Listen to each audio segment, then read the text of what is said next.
Hey, welcome back to RamZland. Today I want to find out if we can ignite typhoon matches with nothing but water. Check this out. So for this investigation, I've got my flask on a hot plate and I'm using my Bunsen burner, and I've got a coil of copper tubing that I'm going to heat up with my burner, and of course some Typhoon Zippo matches to test. In addition, I'm going to use this stand to hold the end of the copper tubing, so there's no chance that it could fall over. So to begin, you want to bring a small amount of water to a boil in your flask, and then we're going to turn on the Bunsen burner and we're going to heat up that steam so it becomes superheated in this coil.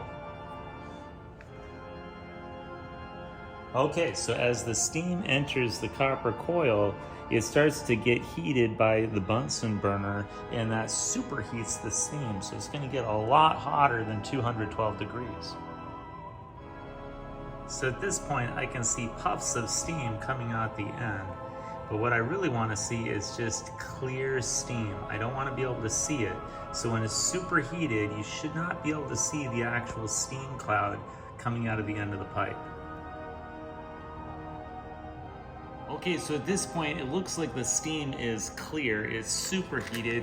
Let's just try lighting a normal match. Let's see if it... Oh, there it goes! We lit a match with water. Now let's try a typhoon match. Here we go. It's getting hotter. Oh, there it goes. A typhoon match ignited with only superheated steam.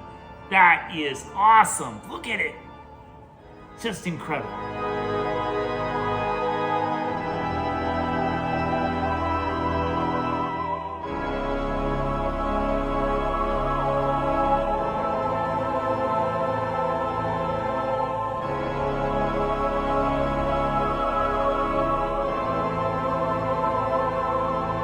You enjoyed today's edition of RamZland, and I'll see you next time. If you enjoyed this video, please remember to like and subscribe.